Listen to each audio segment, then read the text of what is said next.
It started with a strawberry pie. Not even a homemade one. Just a grocery store box, plastic window fogged, the ribbon crooked like it had been tied in a rush. Savannah handed it to me with a smile that didn't quite reach her eyes. "For you, Helen," she said. I nodded, took it. But I didn't taste a thing. I watched them from the porch afterward, Ethan, my son, loading their bags into the car, Savannah fiddling with her scarf. They waved. Smiled again. Left. Later that evening, when the house had gone quiet, I noticed something. Jack's velvet box, the one with the gold clasp and soft lining, where he kept his watch, wasn't in its drawer. I checked twice. Then again. Maybe I'd moved it during spring cleaning. Or maybe I was tired. I am 76, after all. But unease doesn't arrive like thunder. It doesn't shout or bang. It trickles. Drip. Drip. Drip. And each drop settles deeper. Like water falling in the same spot of the ceiling until the paint peels. That night I couldn't sleep. Not from fear. From something smaller. That peculiar emptiness that comes when something is off, just slightly, and no one else notices. But I did. And the silence that followed was not mine. Jack and I built this house slowly. Not with our hands, not exactly, but with choices. Small ones. The kind you make when you believe in decades. He picked the doorknobs, heavy brass, smooth as river stones. I chose the wallpaper in the hallway. Hydrangeas, blue and soft, even after 30 years. We didn't move in with furniture, we moved in with hope. One lamp, one pot, one mattress on the floor. We made do, and then we made a life. Jack was never loud about what he gave. His love was quiet. It showed up as warmed tea on a cold day, a spare umbrella tucked in my car, a note in my coat pocket that simply read, "Breathe." On our 30th anniversary, he gave me a watch. Swiss. Polished. The kind you don't wear unless you're sure you've earned time. Inside the back cover, he had something inscribed. To H, with all seconds, J. I never told anyone what it said. Not even Ethan. Some things belong to the silence between two people. After Jack passed, I didn't change the house. I didn't take down his coat from the hall hook, or clear his side of the dresser. I kept his study closed most days. Not locked, just respected. The way you'd leave a pew untouched for someone who always sat there. Ethan visited every few weeks. Sometimes alone, sometimes with Savannah. They always brought something. Bread from the bakery downtown.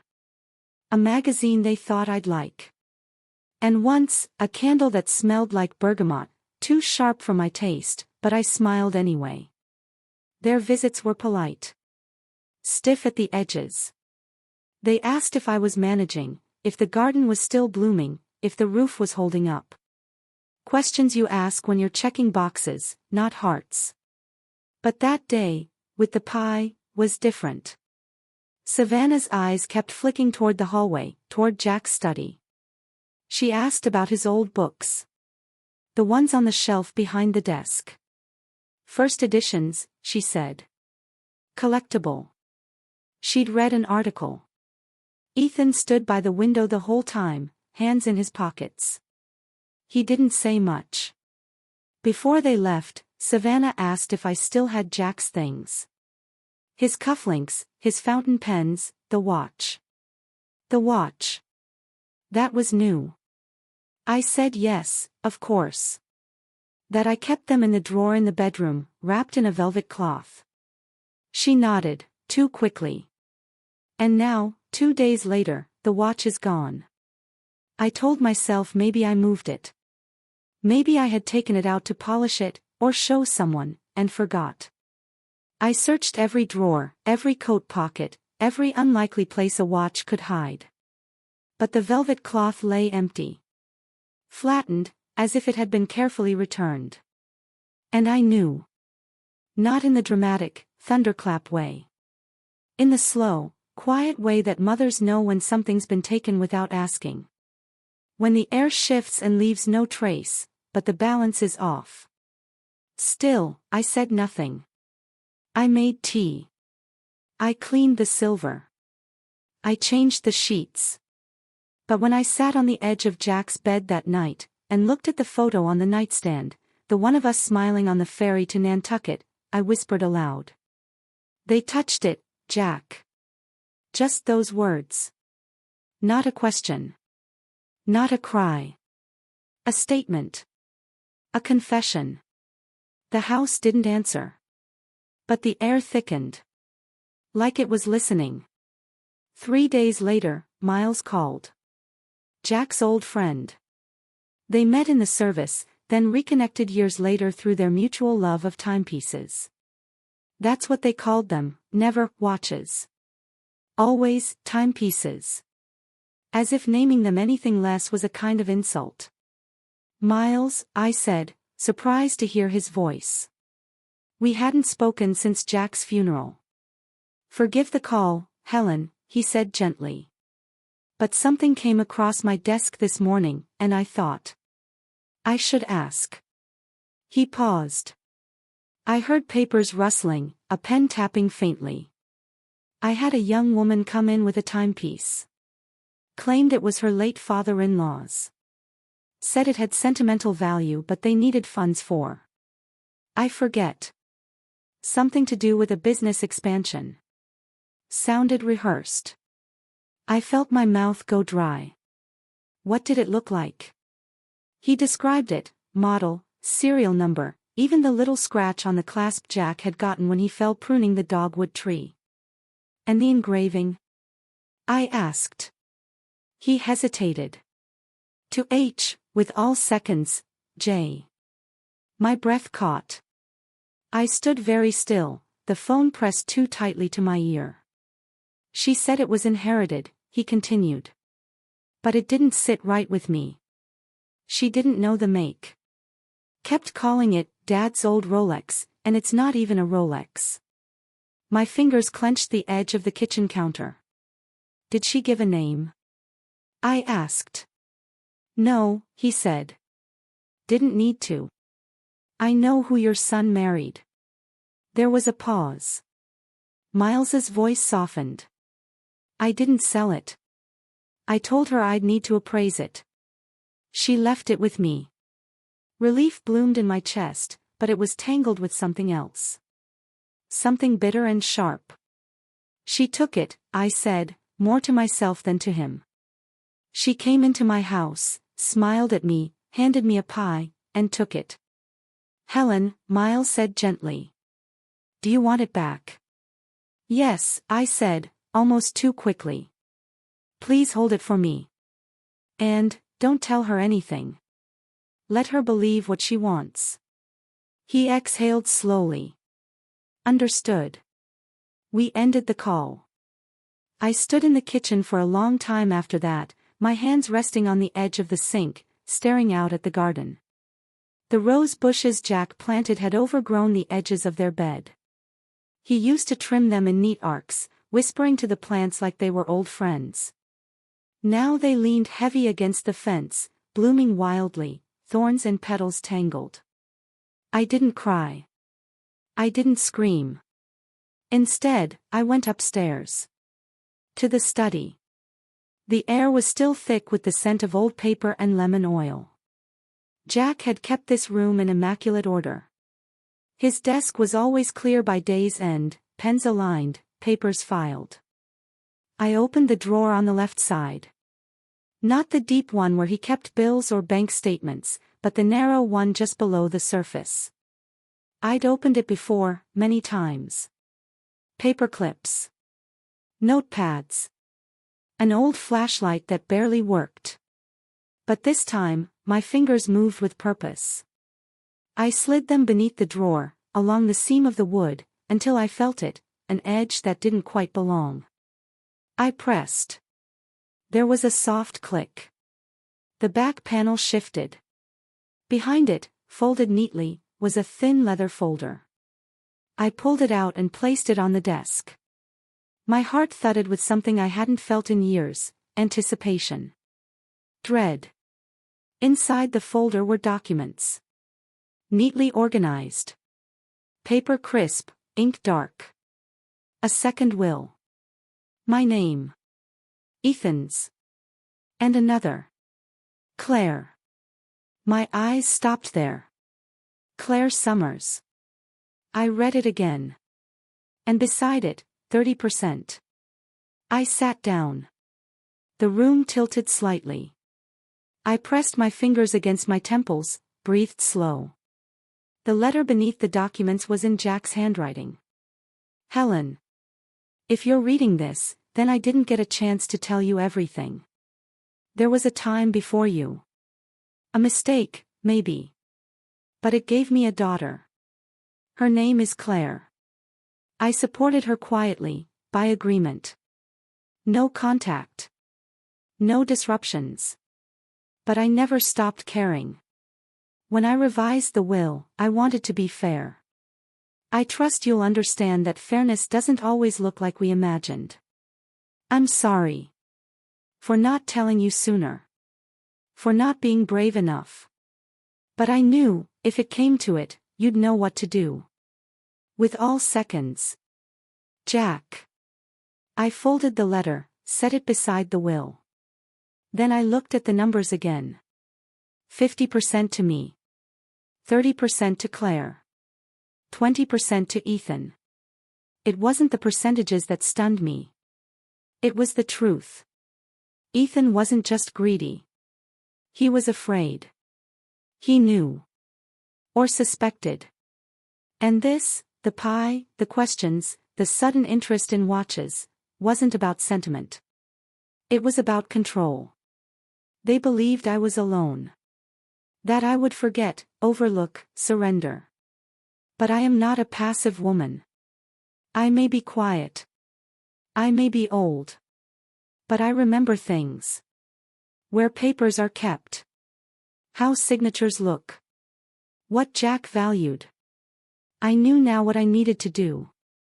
Not out of vengeance. Not even grief. Out of principle. I stood, closed the folder, and placed it in my handbag. Then I turned off the light in Jack's study. For the first time in years, I did not look back as I shut the door. The next morning, I wore the navy skirt I used to save for church luncheons and called a cab. The driver looked at me in the rearview mirror, eyebrows raised slightly at my pressed collar and firm tone. I gave him Miles's shop address. No chit-chat. The bell above the door rang as I stepped into the watch shop. Time moved slower inside. The walls hummed with tickings, each one distinct, like hundreds of tiny voices talking over each other, none louder than a whisper. Jack used to say it was the sound of promises being kept. Miles stepped out from the back, wiping his hands on a cloth. He didn't ask questions. He simply placed the watch on the counter between us. I didn't touch it at first. Just looked at it. The way you might look at a photograph of someone you've lost, too beloved to be casual. Then I reached for it. The steel felt warm, like it remembered me. I turned it over. The inscription was still there. To H, with all seconds, J. I closed my fingers around it and exhaled slowly. Thank you, I said. He nodded. Still ticking. Yes, I said. So am I. I placed the watch in my purse, tucked safely into the inside zip pocket. Then I asked to use the phone. Miles offered it without hesitation. I dialed Mr. Harwood's office, our family lawyer for 35 years. He answered on the third ring, his voice still calm and slow, like warm oil. Harwood, I said, this is Helen Whitlow. I have something for you to see. Today, if possible. Of course, Helen. Is everything all right? It will be, I said. I'll bring it by at noon. When I arrived, he ushered me in himself, his office unchanged since the Reagan years, oak shelves, deep green carpet, and the faint scent of lemon wood polish. I handed him the folder. He read the will once. Then again. Then turned to the letter. I watched him closely. The furrow in his brow deepened. He looked up. This is authentic. I remember witnessing the original draft of this, but Jack told me not to file it yet. Said he wanted to speak with Ethan first. Then never followed up. He rubbed his chin. Still, it has 2 witnesses. It's signed. Dated. We can file this immediately. I want it done quietly, I said. And I want you to find her. Claire. Yes. He nodded. It may take a few days. Good. That gives me time to handle the rest. We made copies. He explained the steps: probate revision, public notice, contact protocol. I listened carefully, took notes. Then I asked one last question. Can you also prepare documents to list the house for sale? His eyes flickered. You're certain? I am. Jack and I had built a life here. But a house filled with shadows is no place for peace. He agreed. Said he'd start the paperwork. I stepped out into the warm afternoon, the weight of the folder no longer a burden but a tool. A key. That evening, I packed deliberately. Not the sentimental things, those would come later, but the practical. Birth certificates, bank records, photographs too precious to leave behind. And the watch. It stayed on my nightstand. Clothes. I didn't call Ethan. I didn't mention Savannah. I didn't ask why or how or what they thought they were doing. Because it didn't matter. What mattered now was motion. Quiet, firm, deliberate motion. By the end of the week, I had secured a small apartment downtown. 1 bedroom. Elevator access. A concierge who nodded with genuine warmth. No stairs. No garden to trim. Just light. I gave no explanation to the realtor beyond what was necessary. The house would go on the market next Tuesday. And still, I waited. Waited until the paperwork was filed. Until Mr. Harwood called to say it was official, Jack's revised will had been authenticated and submitted. Then I made one call. Ethan, I said, when he answered. Would you and Savannah be free to stop by tomorrow afternoon? A pause. Of course. Is everything okay? I'd like to show you something. I didn't explain. Let the silence grow. Sure, he said. What time? 3 o'clock. I spent that morning with intention. I laid out teacups. Not the good china, just the ones with blue flowers, chipped at the handles. Honest cups. I placed the watch in the center of the table. No box. No fanfare. Just time. At 3, they arrived. Ethan looked wary. Savannah looked confident. They sat across from me, postures stiff. I wanted to thank you, I said calmly. For the pie. Savannah smiled too quickly. Oh, it was nothing. On the contrary, I said. It was quite something. I nodded toward the watch. I believe this was yours, briefly. Her face changed. Just slightly. But I saw it. Ethan looked confused. What's this about? I folded my hands. I know, I said. About the watch. About Claire. About the will. Savannah's smile vanished. Ethan blinked. What are you talking about? He asked, his voice tight. I reached into the folder beside me, drew out the copy of the will, and slid it across the table. He stared. His eyes scanned it once, then again.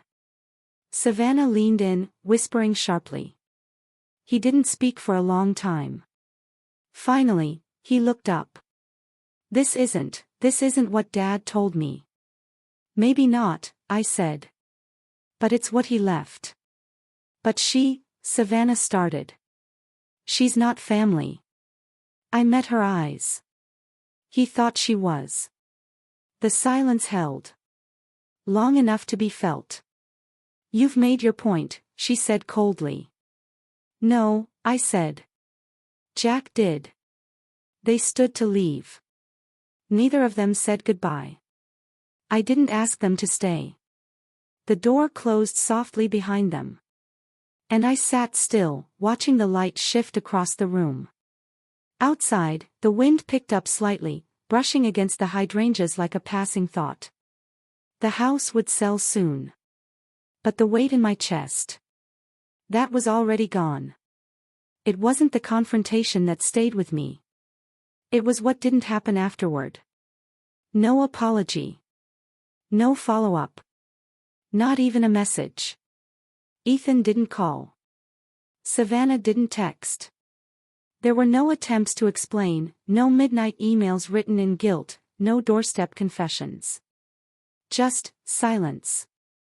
At first, I expected rage. Panic. A demand for reconsideration. I braced myself for a battle I was more than ready to fight. But what I got was something else. Nothing. Their retreat was clean, calculated, like closing the lid on an unwanted box. If they couldn't win, they wouldn't play. And if I wouldn't play, I no longer mattered. I had imagined grief. I got absence. I suppose that's its own kind of mourning. Still, I didn't regret the quiet. I spent my final days in the house like a guest of myself, walking from room to room, touching surfaces the way one touches a casket. Reverent. Detached.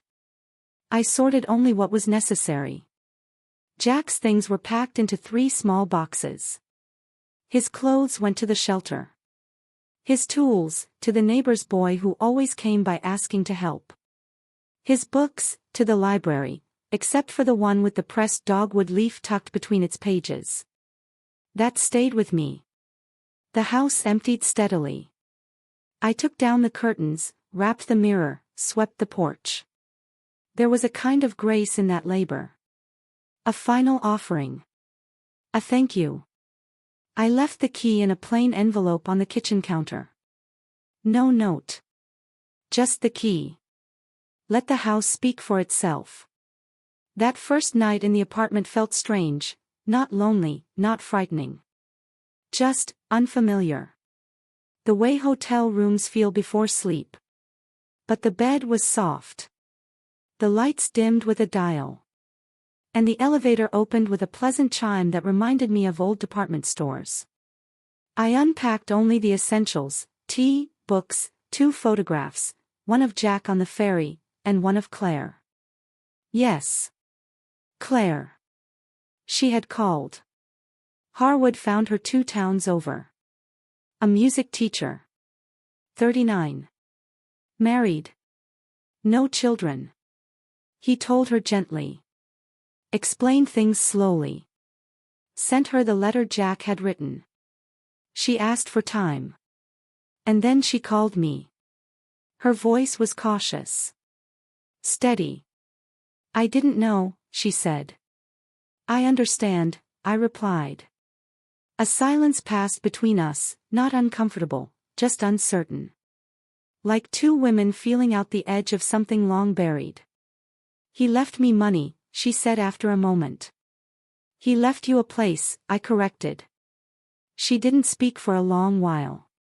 Then, do you want to meet? Yes, I said.